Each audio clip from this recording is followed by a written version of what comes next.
Bonjour ou bonsoir, tout est question du temps qu'il fait chez vous lorsque vous nous recevez dans cette émission Heure de bilan sur la télévision nationale. Merci de votre fidélité à cette chaîne. Ce soir, nous revenons sur une année déterminante pour l'action publique dans le domaine de la promotion féminine, de l'enfance et des personnes vulnérables. 2025 marque un tournant pour un ministère autant stratégique que transversal et nous recevons la ministre de la promotion féminine, de l'enfance et des personnes vulnérables, Madame Charlotte Daffé. Bonjour ou bonsoir. Merci d'être sur ce plateau. Merci, Monsieur Camara. Bonjour. Et pour animer cette émission Heure du bilan, j'ai également à mon côté Thierno Amadou Mbouane Camara. Monsieur Camara, bonjour. Bonjour, Doga, c'est un plaisir. Bien, madame, comme je l'annonçais, nous vous donnerons cette première partie pour vous de revenir sur les actions phares de votre département cette année 2025.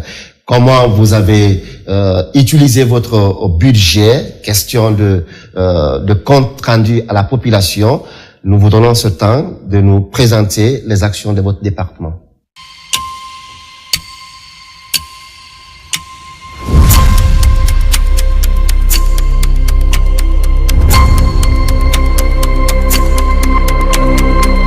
Merci beaucoup, Monsieur Camara. C'est un honneur pour moi d'être là pour cet exercice de redevabilité qui consiste à faire le bilan sur les actions du département dont j'ai la charge pour l'exercice 2025.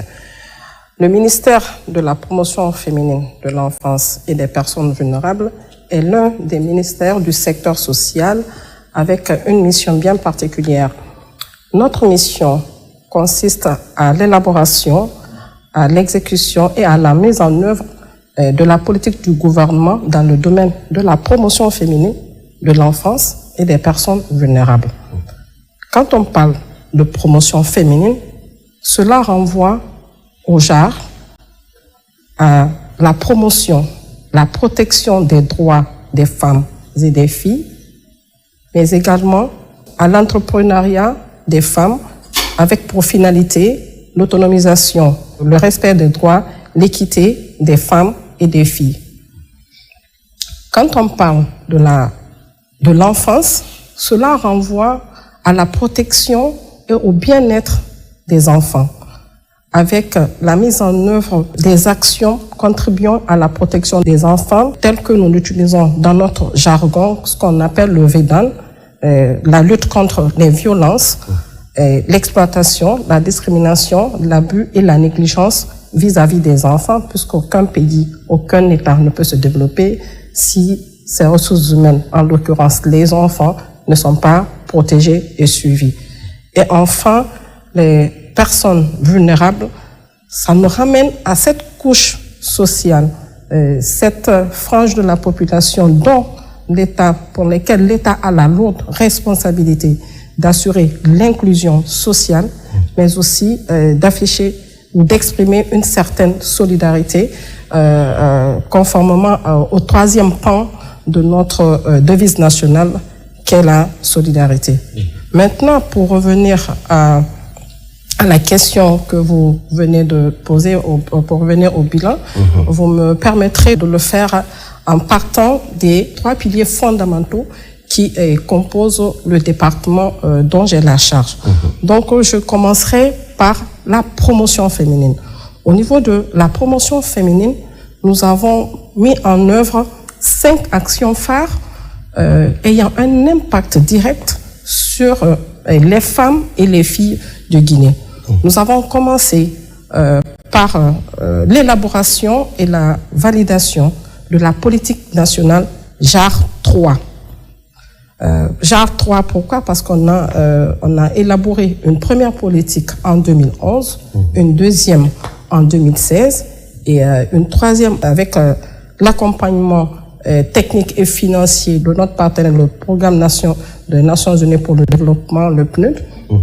Nous avons pu élaborer et valider la politique nationale du JAR 3 avec toutes les parties prenantes. Je veux parler des chefs services genre et équité des différents départements sectoriels et désormais, cette politique sert de référentiel pour tout ce qui concerne le genre en République de Guinée.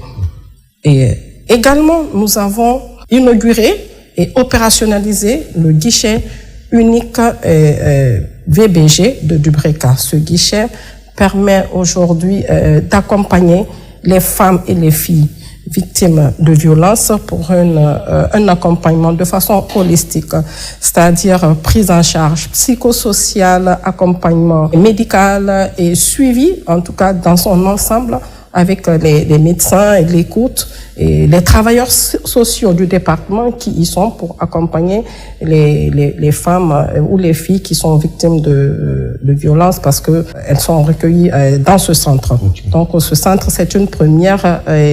Nous prévoyons de faire une mise à échelle nationale. Mais déjà, ce premier centre qui est opérationnel aujourd'hui nous aide vraiment à aller de l'avant pour la gestion des cas de VBG.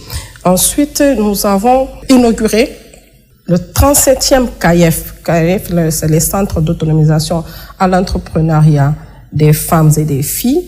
Et nous avons inauguré le dernier centre à Kouria, précisément à Kouria, il y a quelques semaines, peut-être, disons, un mois environ, et avec une capacité d'accueil de 600 apprenantes. Et aujourd'hui, dès l'ouverture, les premières semaines, nous avons pu enregistrer 250 inscriptions. C'est pour vous dire combien de fois ces centres constituent des écoles de seconde chance pour les jeunes filles et en abandon scolaire ou parfois même les filles ou les femmes qui sont victimes de mariage d'enfants et qui se retrouvent après en abandon scolaire et que nous accueillons, ou même celles qui ne sont pas allées à l'école. Donc, dans les prochains jours, nous prévoyons de diplômés, en fait, que 1700 environ vont recevoir leur diplôme de fin d'apprentissage. Mais nous ne les laissons pas sur le marché de l'emploi. Dès lors qu'elles ont leur diplôme, nous essayons de les mettre en coopérative pour qu'elles puissent mettre en place des activités de génératrices de revenus et aussi être suffisamment autonomes. Et c'est là où intervient le FAIEF, le Fonds d'appui aux activités économiques des femmes et des filles. Ce fonds a été mis en place depuis l'arrivée du CNRD en 2022. Et depuis là, nous avons pu accompagner beaucoup de femmes. Et cette année, spécifiquement, nous en sommes à près de 500 femmes qui sont accompagnées aujourd'hui dans leur entreprise, dans l'entrepreneuriat et qui sont rendues autonomes.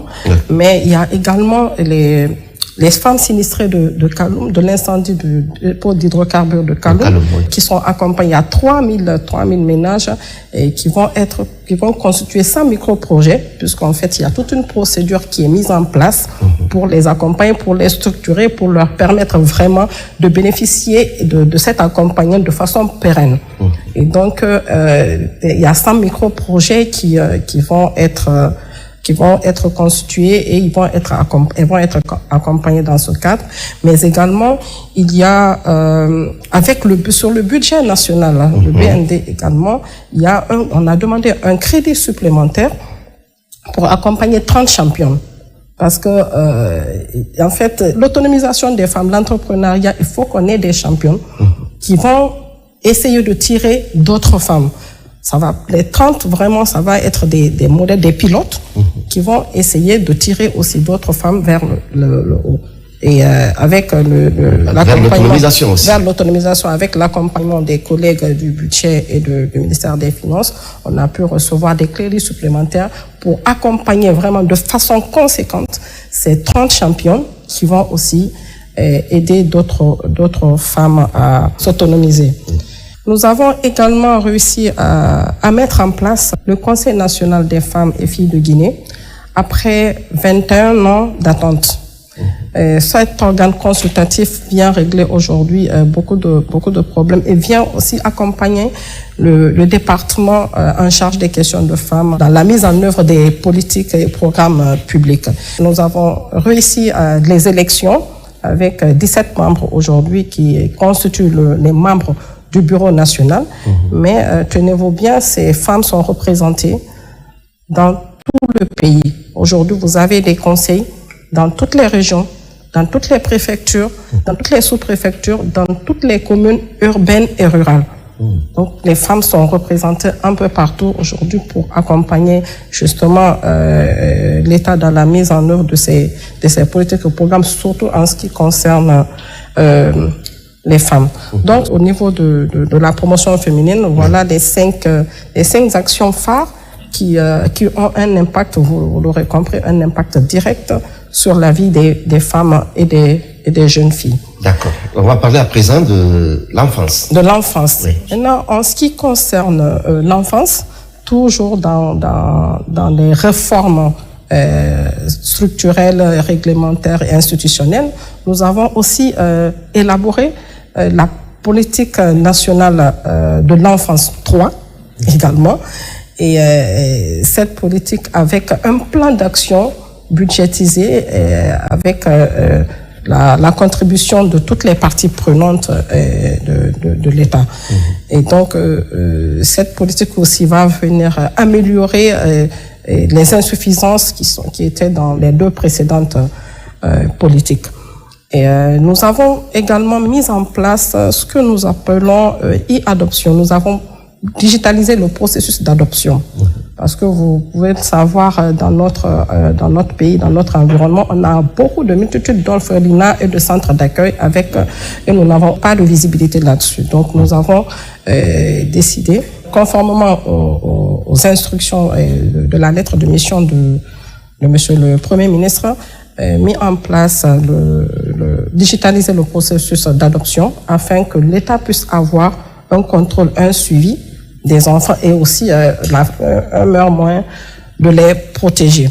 Nous avons pu accompagner environ 3000 enfants en kit scolaire, parce que ça faisait aussi partie de notre lettre de mission, des enfants qui sont dans des situations difficiles, les accompagner avec des kits scolaires pour qu'ils puissent aller à l'école décemment comme les autres, parce que comme vous le savez, notre constitution consacre vraiment la scolarisation des enfants à partir de 5 à 18 ans.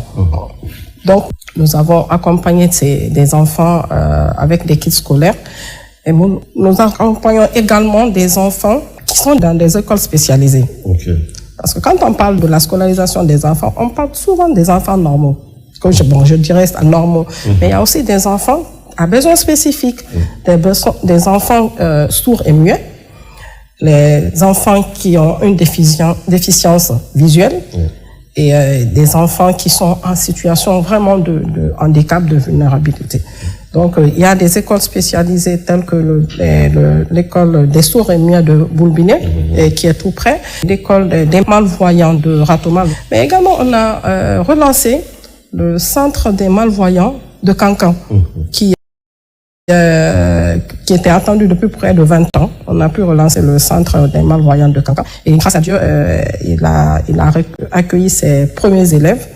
Il y a 14 élèves qui sont inscrits dans ce centre, ce qui est vraiment une bonne nouvelle pour nous. Donc, ces écoles ont été dotées de matériel spécifique, parce que comme vous le savez, les enfants qui sont en déficience visuelle ont besoin de matériel en braille pour pouvoir lire comme tout le monde.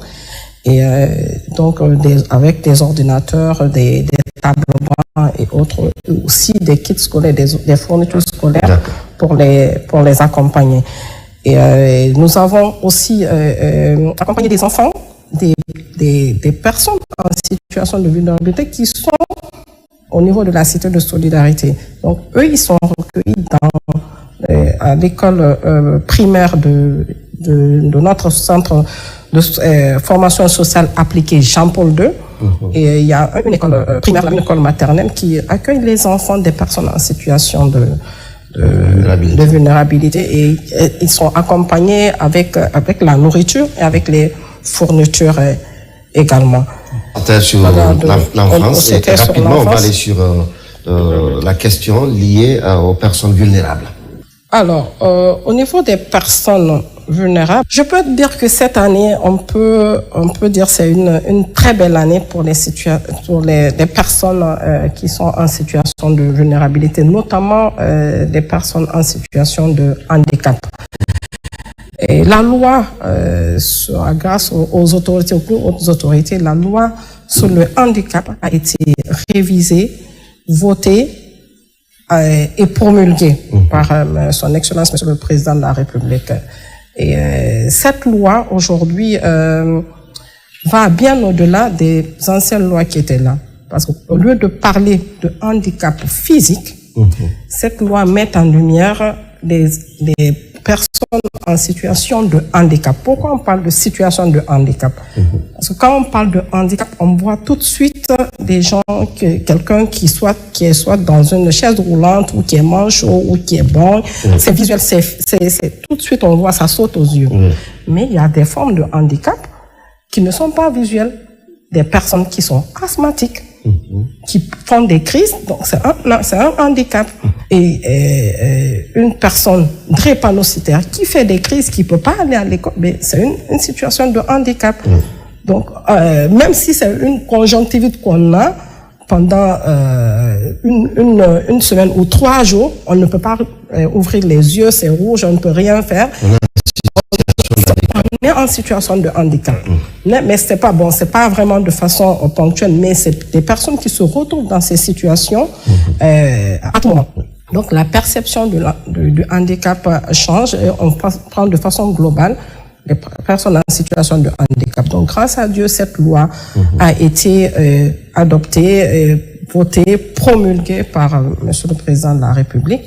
Et ces textes d'application sont en cours d'élaboration. Et le premier texte d'application qui parle de la reconnaissance même du handicap, la carte d'invalidité, a été signé le 3 décembre dernier lors de la célébration de la Journée internationale des personnes handicapées. Donc, disons, nous appelons aujourd'hui les personnes en situation de handicap. Là aussi, c'est la première chose que nous avons fait au niveau des personnes vulnérables. La deuxième chose, nous avons doté les personnes handicapées d'appareils orthopédiques. Parce que, comme vous savez, nous avons aussi le Centre national d'orthopédie qui fournit des appareils, des aides techniques de marche, donc des prothèses, des orthèses et des fauteuils roulants à des personnes en situation de handicap. Et donc, il y a environ 1000 personnes qui ont été dotées d'appareils. Mais également, il y a 3000 enfants, parce que quand on peut pas voir que des personnes qui ont perdu un membre, mais il y a aussi des personnes qui sont atteintes d'albinisme. Donc ces personnes aussi ont besoin de l'accompagnement de l'État, de crèmes solaires, de protection.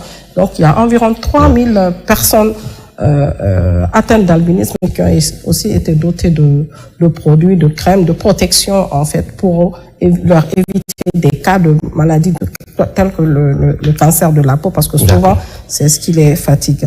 Et il y a aussi on a eu des prises en charge alimentaires pour des personnes toujours en situation de vulnérabilité à travers le registre social unifié, parce que le registre social unifié identifie les personnes qui ont réellement besoin d'aide. On ne prend pas comme ça à la volée. C'est vraiment quand c'est bien étudié, bien analysé avec le registre social unifié. Donc on sait que ces personnes ont besoin d'accompagnement, ont besoin ils doivent manger, de besoins alimentaires. Et c'est en ce moment que nous fournissons. Et ces personnes-là aussi sont accompagnées. Il y a également l'accueil, parce que ça, on ne le dit pas très souvent, mais il y a un rôle que le département joue, mais qui est souvent méconnu, c'est l'accueil et la réinsertion des migrants retournés.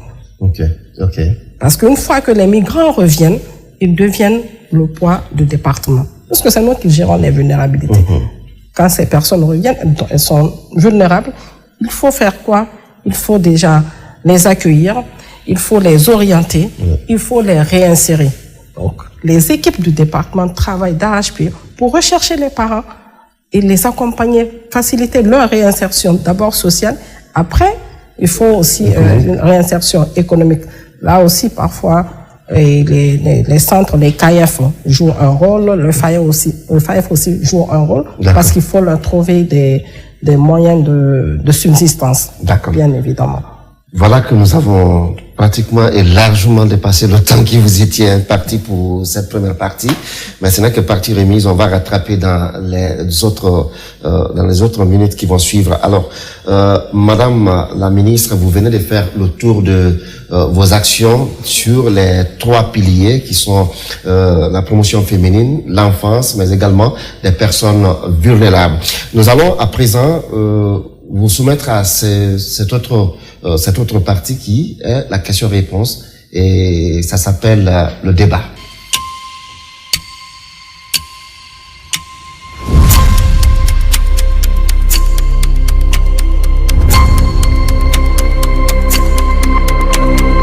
Nous poursuivons ce numéro avec la deuxième partie qui est le débat. Et Thierno Amadou Camara, on a suivi Madame la ministre, on souhaiterait bien l'écouter aujourd'hui sur le budget et l'utilisation du budget. Et aujourd'hui, on est à quel niveau? Peut-être centrer ça autour du taux d'exécution. D'abord, l'allocation budgétaire de la loi de finances rectificative 2025. Savoir à quel niveau vous êtes. Et parce que vous avez parlé tout à l'heure du fonds d'appui aux activités des femmes. Vous avez parlé de la mise en place des CAEF. Toutes ces activités ont coûté combien aux contribuables guinéens?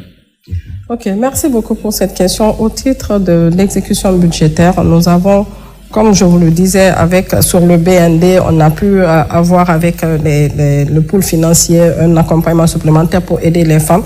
Donc tout ça, c'est venu rehausser notre budget qu'on avait au départ dans la LF. Donc à la LFR, notre budget a considérablement augmenté de 24%.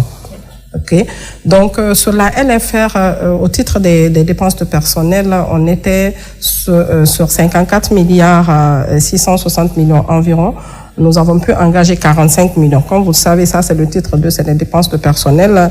Ça va de toute façon être exécuté. Donc nous sommes à un taux de 84%. Donc on attend juste les paiements des salaires du mois de décembre pour que ça soit à 100%.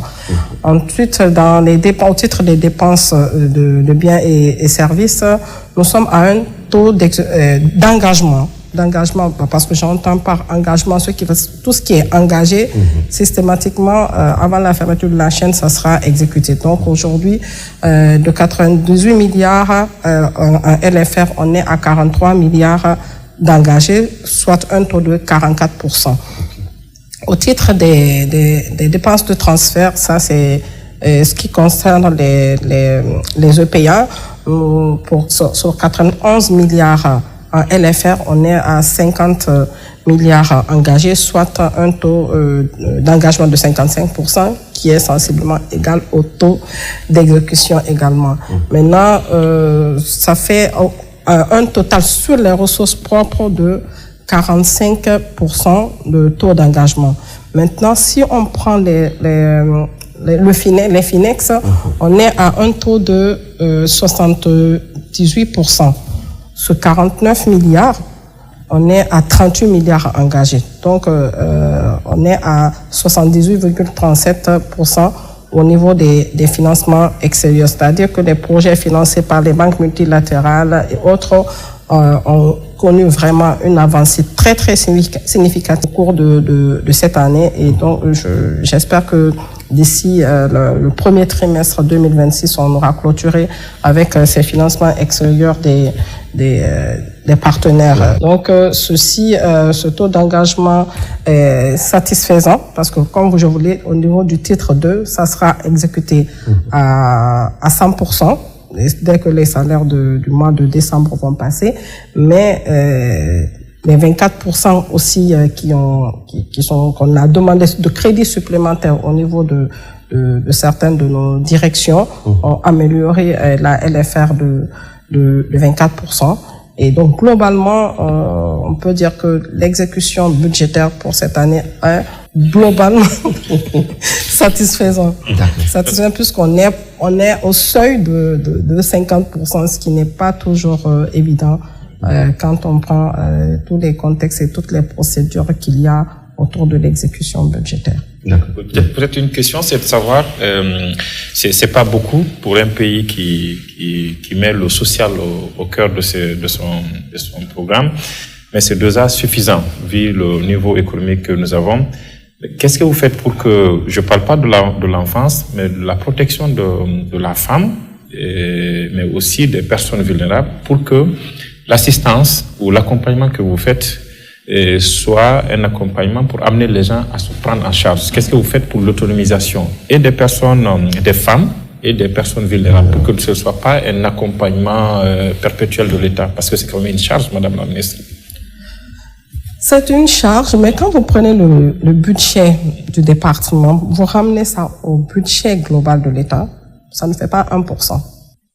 Le budget global du département ramené au budget global de l'État, c'est 0,86%. Moins d'1%. Et la moyenne, c'est combien? La moyenne souhaitable dans la sous-région? Au moins 15%. Ça, c'est le minimum. Et est-ce que vous faites ce combat au niveau du gouvernement? Bien sûr que je le fais. C'est minimum 15%. Mais on n'a pas ça. Et donc, aujourd'hui... Même pas 1%. Même pas moins d'1%. C'est pour ça que j'ai précisé, c'est 0,89%. Et donc, la moyenne, c'est au moins 15%, quoi. 15-20%. Pour un secteur aussi sensible. Parce que c'est l'humain qui est là. Et c'est des personnes qui n'ont pas demandé à naître comme ça. Des personnes qui n'ont pas demandé à se retrouver guinéens, mais ils le sont, il faut les accompagner. Mais on n'a pas de moyens. Mais est-ce qu'il n'y a pas de réflexion? Est-ce qu'il n'y a pas de réflexion alors pour dire, au-delà du BND, qui a trop de tension, aller dénicher c'est justement pour ça que les fonds sont mis en place. Les fonds sont mis en place pour que d'autres partenaires. Le FAEF, ça, c'est au niveau des femmes, pour l'autonomisation sociale et économique des femmes. Mais il y a aussi le Fonds de développement social et d'indigence pour accompagner les familles. OK? Mais les réflexions sont en train d'être faites pour ne pas créer une certaine dépendance. Par exemple, au niveau des personnes en situation de handicap, au niveau de la Cité de Solidarité, vous avez un centre là-bas, une école, qui est le centre Babasso, pour accompagner, justement, aider les personnes en situation de handicap à travailler, à aller vers des activités génératrices de revenus. Donc, il y en a qui font là-bas de la coiffure, la teinture, la couture, la saponification. Tout ça, c'est dans le centre là-bas. D'accord. Donc, il faut seulement réussir à les récupérer et à les orienter vers les formations. Pour être plus précis, les personnes porteuses d'handicap qu'on retrouve notamment sur le pont de Donka, devant les mosquées, entre autres, il est quand même arrivé que vous leur demandiez soit de retourner d'où ils viennent ou de rejoindre des centres de prise en charge. Oui, maintenant ces centres de prise en charge, on parlait de la Cité de Solidarité. Bon, j'ai pas eu le temps de revenir un peu sur les infrastructures qui sont en cours de construction dans le domaine justement des personnes en situation de vulnérabilité. Nous avons lancé la rénovation et l'extension de la Cité de Solidarité avec 200 nouveaux appartements.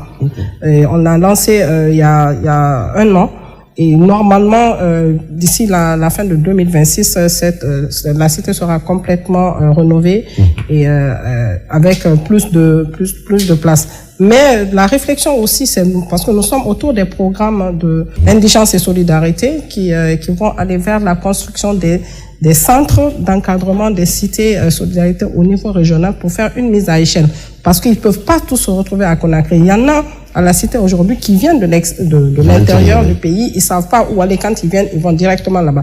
Comme il y a des gens aussi qui ne sont pas infirmes du tout, mais qui se retrouvent parce qu'ils n'ont pas où aller, ils n'ont pas de toit. Et donc nous, en tant que département en charge de la solidarité, nous sommes obligés de prendre soin de tout le monde. Et c'est pour ça on est en train d'aller vers la rénovation de cette cité qui, à l'origine, devait accueillir simplement 79 familles, mais aujourd'hui, qui se retrouvent avec plus de 700 familles. Donc, voilà, vous comprendrez que les défis sont importants, mais la question est en train d'être adressée par le département. Alors, Madame la Ministre, dans le cadre du programme Simandou 2040, il y a un certain nombre de projets qui sont identifiés. Est-ce que votre département a été pris en charge dans ce sens? Est-ce que le volet social est mis en avant dans ces projets phares du projet Simandou 2040? Oui, j'ai été bien heureuse le jour de la remise du programme Simandou de voir qu'il y avait un pilier transversal et qui parle de l'inclusion. Donc, qui parle d'inclusion, parle des femmes, parle des personnes en situation de vulnérabilité. Donc, au-delà du 5e pilier qui est santé et bien-être, où on se retrouve aussi également, parce que dans les 5 piliers du programme, le département, vous l'avez dit à l'entame, que c'est un département transversal. Donc, on se retrouve dans chaque pilier, dans chacun des piliers du programme Simandou. Mais spécifiquement, il y a un dernier pilier qui a été rajouté, le pilier transversal qui parle d'inclusion. Donc, pour ça, on est vraiment pris en compte et nous allons, puisque l'équipe, l'unité de gestion du programme est en train de travailler sur tous les programmes. Nous avons déjà élaboré nos programmes sur les 4-5 prochaines années et parfois même 7. Donc, nous allons essayer d'agréger ça à ce qui est déjà en place au niveau du programme Simandou pour que les personnes en situation de handicap, les femmes, et pour qu'on parle vraiment d'inclusion au sens large du terme. Alors, l'autre question, puisque nous sommes aussi bousculés par le temps, c'est bien la prolifération des orphelinats. Vous avez dit tout à l'heure que vous avez travaillé dans le sens d'avoir une visibilité sur le fonctionnement des orphelinats. Qu'est-ce que vous leur apportez concrètement? Parce que dans certains orphelinats, on nous apprend par endroit que vous leur envoyez soit des élèves, en tout cas pour leur prise en charge à ces niveaux. Est-ce que vous avez des apports? Alors, les orphelinats, je vous le disais, c'est pour ça que nous avons mis en place cette plateforme qu'on appelle e-adoption, déjà pour avoir une certaine visibilité sur les orphelinats, parce que c'était un flou artistique qui était autour de cette question. Donc, les collègues ont réfléchi et on a mis en place cet outil qui va permettre d'abord de recenser tous les orphelinats du pays, pas qu'à Conakry. Donc, Conakry, à Yomo, on va recenser tous les orphelinats et tous les centres d'accueil. Parce qu'il y a aussi des maisons d'accueil qui recueillent des enfants et on ne sait pas c'est pourquoi, c'est pour quelle fin. Donc, ça nous permet, puisqu'il y a un suivi, il y a un GPS, ça nous permet de faire un suivi rigoureux de ces orphelinats, de protéger les enfants et d'avoir des accompagnements quand c'est nécessaire.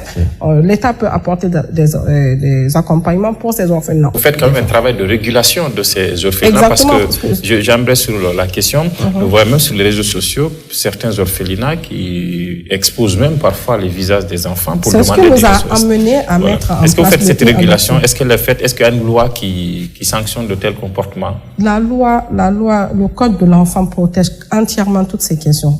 Toutes ces questions sont adressées dans le code de l'enfant. C'est pour ça que nous avons voulu digitaliser, parce que les orphelinats, normalement, c'est nous qui devons donner les agréments pour l'ouverture d'un orphelinat.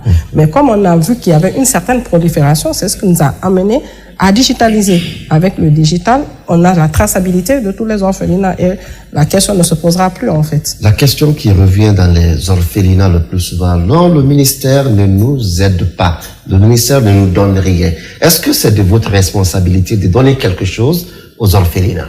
Si on a des orphelinats recensés, on sait où ils sont et qu'on a des accompagnements, des aides ponctuelles, on peut le faire.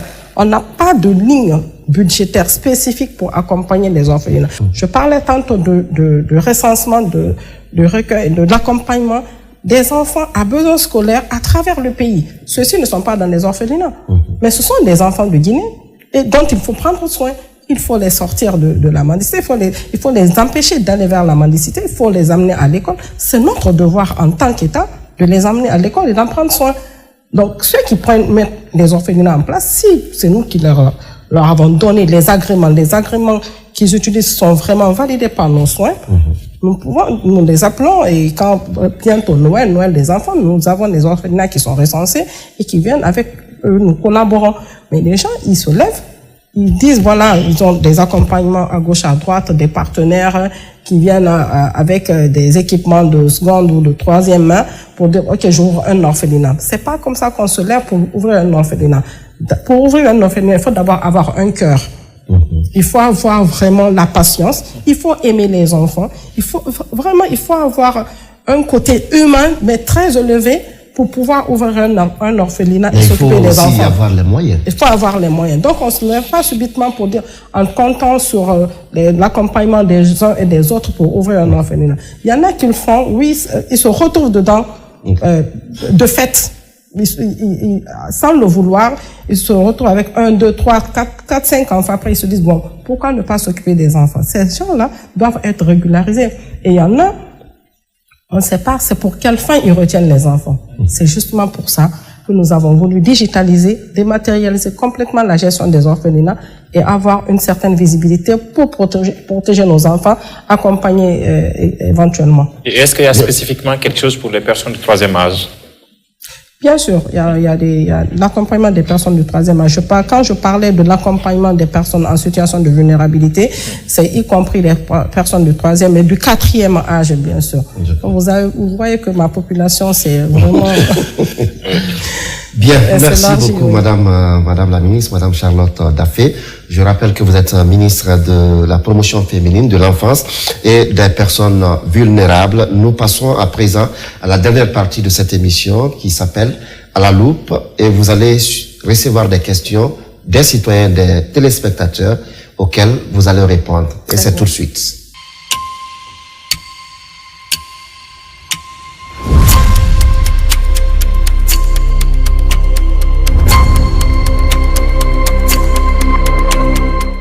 Eh bien, nous sommes dans la dernière partie de cette émission qui s'appelle À la loupe et nous avons des téléspectateurs qui nous font parvenir des questions. Mais puisque vous avez déjà répondu à plusieurs autres qui sont arrivés, nous avons une seule question qui va vous être posée et lue par Tcherno Amadou Kamara. Elle est de M. Mohamed Lamine Koker, qui habite à Kirotine.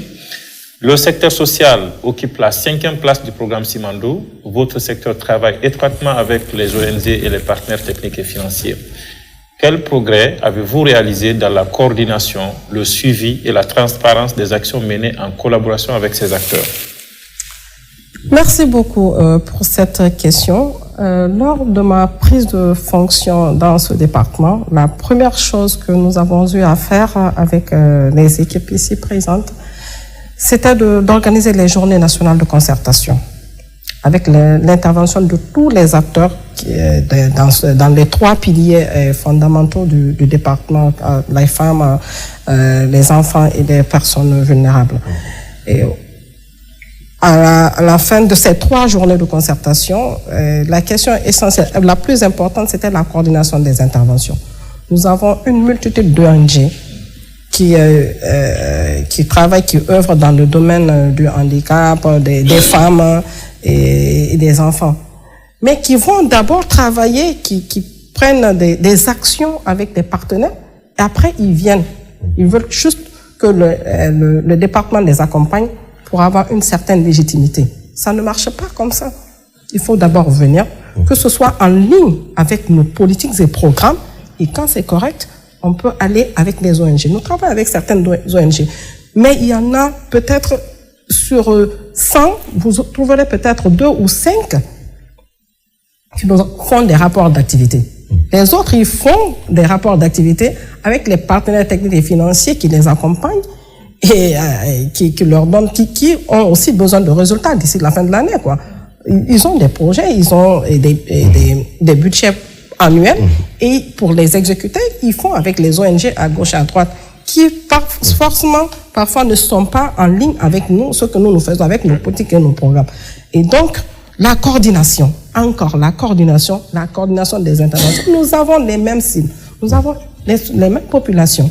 Donc, ce que je demanderais, oui, nous travaillons avec les partenaires techniques et financiers, oui, nous travaillons avec les ONG, mais si nous continuons à travailler de façon dispersée, il n'y aura aucune visibilité, il n'y aura aucune importance pour les cibles dont nous avons la charge, à savoir les femmes, et les enfants et les personnes en situation de vulnérabilité. Donc, c'est le lieu pour moi d'appeler vraiment nos partenaires techniques et financiers qui travaillent avec nous, les organisations de la société civile, les ONG qui œuvrent dans le domaine des 3 secteurs, des 3 segments que je viens, qui composent le département, de venir. La porte du département leur est grandement ouverte.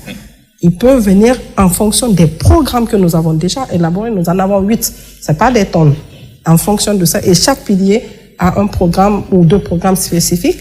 Donc, on part sur ça et on travaille vraiment pour le bonheur des citoyens. citoyens guinéens, c'est tout ce que nous demandons. Mais il faut que ce soit coordonné. Il faut qu'on arrête de travailler, d'aller en disperser, parce que ça n'aide pas personne, mais ça enrichit certains, et les pauvres cibles restent abandonnés à eux-mêmes. Voilà, Madame Charlotte Daffé, je rappelle que vous êtes ministre de la promotion féminine, de l'enfance et des personnes vulnérables. C'était la dernière partie de cette émission. Il ne nous reste plus qu'à vous dire merci d'être passé sur ce plateau. C'est moi qui vous remercie. Et votre mot de la fin. Je commencerai déjà par vous remercier pour votre écoute. Mais également, surtout, les cadres ici présents qui ont contribué à l'atteinte de tous ces objectifs que nous venons de dérouler. Et mes remerciements vont également à Monsieur le Président de la République qui met au cœur de ses préoccupations le social, à Monsieur le Premier ministre chef de gouvernement qui a donné des instructions fortes, les directives pour l'accompagnement des couches les plus sensibles de la population. Et vraiment, ce que je voudrais rajouter, c'est que quand on parle du social en Guinée, ça nous ramène au baptême, au mariage et au décès. Le département de la promotion féminine de l'enfance et des personnes vulnérables va bien au-delà, traite des questions encore plus sensibles que je viens de dérouler tout à l'heure avec vous. Et donc, qui traite la dignité des êtres humains, qui traite les personnes en situation de vulnérabilité, qui traite bien les femmes et les enfants, ça va pour le bien-être, aura réglé une question de justice sociale. Ce n'est que justice sociale pour le bien-être de la population guinéenne. Je vous remercie. Voilà, mesdames, messieurs, merci de votre fidélité à la télévision nationale. C'était ce numéro de Heure de bilan avec la ministre de la promotion féminine, de l'enfance et des personnes vulnérables. Merci de votre fidélité. Thierno Amadou Camara, merci. Merci. Merci à tous et au revoir.